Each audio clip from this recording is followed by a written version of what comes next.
All right. IGN dropped an Arc Raiders review, and as we know, IGN is the best game review company out there. So we're going to go ahead and watch it and look at some inconsistencies and some blatant lies and misunderstanding of the game while we watch the video and break it down. Arc Raiders is blisteringly, aggressively archetypical, the extractionist extraction shooter that ever extracted. It's one of the least surprising games I've ever played, holding so much in common with its inspirations. Which I just want to be honest, that is the most biased you could ever say during a interview or something that you're doing for like a video review or something like that. Like it doesn't make any sense to come out and be like, this is the most stereotypical game I've ever played. Like, sure, that's your opinion, but that has no credibility over the actual game. It is, you haven't shown anything that would indicate that as of yet. You're just saying that as your opening line. It's very disrespectful, first of all, especially since you haven't given your audience anything to actually grasp the game for to make their own opinion. You're just handing them yours and saying, believe this, without me giving you any evidence as to why. And sure, you might say, oh, they're going to break that down later in the video, but it is disrespectful to put that so up front. They're almost comically indistinguishable. For preview purposes, this is a very good thing. If you enjoy other games about scavenging goods while avoiding PvE foes and robbing PvP humans, you're probably going to Avoiding PvE foes and robbing PvP humans. Avoiding PvE foes feels like you're detracting from what makes Arc Raiders different. Its PvE is kind of like one of its main selling points. Tarkov and Hunt Showdown and like most of the Delta Force, most of the other extraction shooters that you see right now have standard NPCs as their like main enemy, like scavs in Tarkov. Hunt Showdown has the zombies, and they have like the different types of the zombies and whatnot, the immolators and stuff like that. But that's not anywhere similar to what Arc Raiders does. And I think it's definitely detracting from what makes Arc Raiders different by going, oh, avoiding these things and saying it's so similar to the other games while not pointing out that that's what's so different about it. like Arc Raiders. If you don't, then there's likely nothing new here to tempt you. This is a game so unabashedly tied to its progenitors that the hero's default melee weapon is a pickaxe. That is not a pickaxe. I'm gonna put a picture up on screen when I edit this. That's a fucking warhammer. The same weapon. It is a sledgehammer on one side and a pick on the other. Fortnite It is decidedly meant to break into armor. You're fighting against robots. This guy is an idiot. I don't understand. Hopping off of battle buses lug into combat. That's a cute enough homage, but it's... That's also not how you pronounce homage.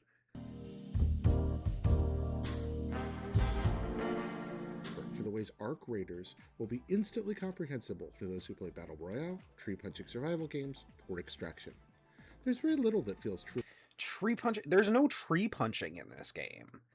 There's no wall punching. There's no tree punching. This is like an extraction shooter. You're not hitting trees or walls to get resources. You're fighting robots to extract, to level up your gear, to get better gear, to do the quests and stuff like that.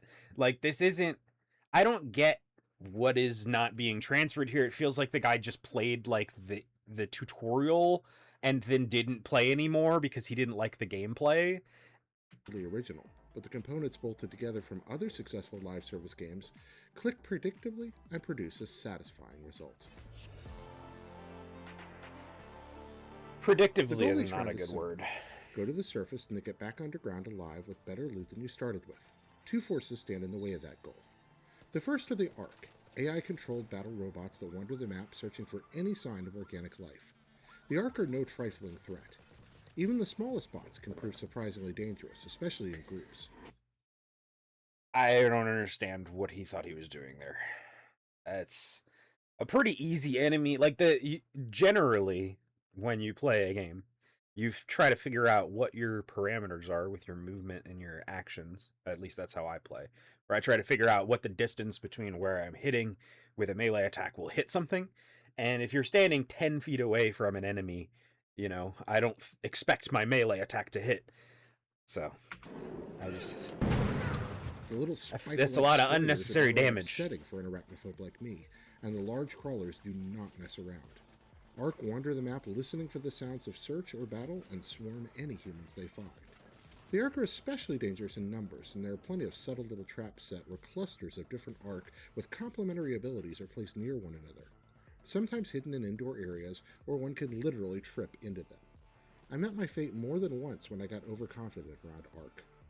One crawling monstrosity literally spun into the air with its legs like some kind of cyclops spider helicopter. I can understand why he said he's avoiding them then, because if he's just not good at fighting them, then he's going to take his, you know, long distance around enemies.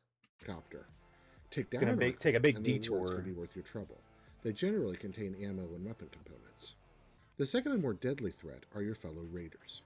If you choose to play Ark Raiders, you best enjoy watching your back, because to quote Casablanca, "This place is full of vultures, vultures everywhere." it's often more efficient to fall upon a fully loaded player who isn't paying attention than to risk a half hour of bracing open doors in a nearby warehouse, or to lurk near an extraction point and cut somebody down when they're about to escape.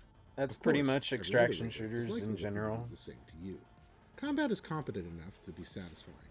Your third-person avatar moves and controls like most other third-person avatars in modern shooters, with no real irregularities or surprises in the controls. Bullets mostly go where you want them to, depending on the capabilities of your chosen weapon, and melee attack power is substantial. Firearms feel right, SMGs are springy and difficult to control, assault rifles steady and heavy, sniper rifles punch like artillery. Playing in teams of 3... So, I guess he's commenting about the sound design here. Like, the sound design in the game is great. You're not singing its praises enough. It's frankly on par with Tarkov, in my opinion, but Tarkov is kind of its own breed because they're a bunch of gunheads. This game in general feels great to play and looks great to watch. And even watching someone who's not very good at it, like this guy, obviously, I'm still enjoying what I'm seeing. The issue is that I have that it's this neutrality towards everything. Like, the game has all of these great qualities and you're not bringing any attention to them. I feel like that's disingenuous, to be honest, or at least bias, which, as we know from IGN, is obvious. They're always going to do that. But why give this game such a meh review when you know that there's so much good with it and you're singing its praises in the review? You say that it's like, oh, because it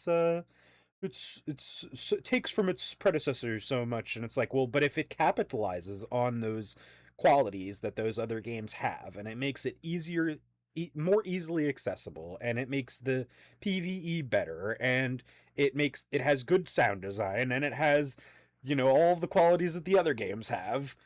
Why is it a meh? Like, I guess we're only 2.5 minutes in, or 3 minutes in. You and your companions can search and cover for each other much more systematically than is possible with a single raider. Firefights between teams develop a sense of strategy, as coordinating squads deploy flanking tactics and ambushes against groups of foes. Whether calling out directions, overhearing sounds, or covering all windows in a room, your 3-person squad will find plenty of tension waiting in most buildings. Cleverly designed... What the fuck was he doing there? He's just like, there's a guy. Overhearing sounds or covering all windows in a room, your 3-person squad will find plenty of tension. He's up. In most like, buildings. He's just standing there. There's a dude in his room with him, and he's just not doing anything. He's got 2 bullets left. He didn't do it, but he didn't even try. Your 3-person squad will find plenty of tension waiting in most buildings. He's just not even looking at him. Are they talking, maybe? Maps draw the characters in. The most lucrative resource hubs are clearly marked, and players flock to the richest areas looking for food, or hover between the treasures and the extraction areas, waiting to dispossess the luckiest foragers of their well-won games. The environments are passable, with the usual collection of rusty warehouses, abandoned apartment buildings, and overgrown vacant lots you'll find in a lot of post-apocalyptic shooters. Everything is serviceable, but it all kind of feels like they gave Fortnite a coat of DayZ grime and moved on. It's a boring enough world that certainly took me out of any chance of getting Fortnite into Daisy lore, Grind. but I don't really What think the about lore this is the is big draw here Fortnite? anyway. Arc Raiders is meatloaf without much plate presentation, but the meatloaf is tasty, if a little cold. I don't understand. What about it is Fortnite like? If you have, like, just because you have a pickaxe and it's like a battle royale sort of thing, like, I don't understand what this guy was expecting and why he's comparing it to Fortnite so much. The fuck is that? Oh boy. Every drawer and cabinet is a potential source of wealth: crafting components, ammunition, shields, healing items, and weapons. Ammunition is properly segmented enough to keep you hungry as you scavenge and construct guns. Light, medium, heavy, and shotgun ammo variants are available early to locate in the overworld, craft in your lair, or purchase underground. Materials have the usual predictable levels of rarity corresponding to color, with certain colors granting you the ability to develop more useful or rare items. It does feel A like the single cycle a special lot, pocket especially inventory with allows you to the keep one colors discovered item safe, even in the event of your death, so that you can haul and the your inventory rarest finds system. home, Very even when similar you to what die. the Cycle Frontier was like. Some containers take time to open and generate quite a bit of noise when manipulated, which is a delightful tension-raising mechanic that I really appreciated. Opening one of these was especially harrowing when playing solo. You can really feel the vulnerability with your camera locked forward, not knowing what passing robot or player might discover you as you make an ugly racket jimmying a door. More You spend your time praise. between rounds underground, where you convert your ill-gotten gains to an ever-escalating series of crafting tables, allowing for the creation of ever more elaborate gear. You can also choose to straight liquidate materials and finds for cash, and purchase fully crafted items at in-game stores. I do love that you can just craft weapons out of scrap. That's probably one of the best mechanics that I have, like, I've seen from this, because all of the problems that I have with Tarkov and with the previous games is just, or in the Cycle and Hunt Showdown and stuff, is like there's a tangible loss whenever you die. Whereas in Arc Raiders, it definitely feels like it's going to be more um, arcadey, like where you don't have to feel like you're losing that much when you die. Because that was my main problem with it. I'm a big fan of like the Battlefield series and a little bit of Call of Duty, but where I like extraction shooters, but they're in small doses for the most part. Where um, I will play like for a wipe or two, and then or a week or two during the wipe, and then at some point I'll die, lose enough gear, and just be like, I'm done for now. Come back the next wipe usually, but it's because I don't have that consistent gain or have that consistent ability to jump back in. It's a detraction for me personally, but that's just my own opinion on extraction shooters. That's not like a problem with the game, and I think that Arc Raiders will have a better gameplay loop because of that, because you can consistently make weapons and make a good kit, make like go back in with the meager gains that you have that you stored in your like container thing that you've got. Because I can put like rubber trash or whatever it is, And finds for cash, scrap away and purchase fully in crafted your items stash when and be in-game fine. that part out. As you explore the world above, you gain experience, which opens up across a series of skill trees. This is one of the Selecting other various things branches- that was like super different about Arc Raiders compared to any of the other games. No other game has a skill tree. Tarkov has skills, but they're nowhere near like useful. They're like something that you level up, and if you can level them up enough, then sure, they're great because you get like extra stamina and shit. But it's really not like a focal point of the game. Whereas this in Arc Raiders definitely seems like it's going to be something that is really integral to your gameplay. Like your skills will be part of what you use to go into like your build sort of thing to go in, and how you feel like you need to play in comparison to what you experience in the zones and whatnot. Can help you optimize your avatar to your playstyle, increasing combat ability, mobility, or stealth. The different abilities are clearly labeled, and most are useful enough that every step feels like real progress. Character design with default option. And he doesn't even talk about that. He doesn't even talk about how different it is in comparison to the other games. I definitely think that that's a problem. Like, that's a huge misstep. Like, you're not even calling attention to one of the main differentiating factors between it and the other games. and you have such this big focus on how it is sticking to its predecessors, you never call attention to the fact that it does anything different, which is just unfair. Like, that is so rude to the developers that put a lot of effort into making this game unique and like different. And even if it takes some things from other games, it doesn't take the pickaxe from Fortnite. It's just This is pretty rough. But a number of better textures and outfits open up when you apply premium currency. I deliberately made my guy look as bleak and sad as possible using only default options, but my multiplayer partner had the Souls Easy top man with no name vibe going on, and I was envious. Arc Raiders previews pretty well, perhaps because its design conservatism makes it so instantly familiar. There's nothing here to. the customization is also another thing that none of the other games really do. The Cycle had like a tiny bit of customization, I think, and then Marauders doesn't, and then Tarkov has, you can choose your face, whether you're Bear or Usek. Hunt Showdown has the different hunters and the fact that you can buy, premium hunters, which look cool. But this is the first game that has like a customizable um like clothing system, that and like face and hair and stuff like that, and hats that you don't have in any of the other games, barely touched on. One of the main things that's going to make this game unique doesn't even bring it up at all. Challenge what came before, but sometimes that's okay. Overall, the Arc Raiders loop seems pretty well tuned to satisfy. Make it to the surface to loot and kill, bring your goods and experience back underground to improve your abilities, head back up stronger to find stronger gear, and repeat. There are worse ways to spend an afternoon. That's literally not a thing in most other extraction shooters. The a bit like getting more geared is different than getting XP and getting different abilities. Those are like things that you would get out of like a roguelike, or like some battle royales have them, I guess. Thinking specifically of what's it called? Vampire the Masquerade Blood Hunt. That one has like the ability to upgrade your character and whatnot. But it's not in the same way. It's more like powers than skills.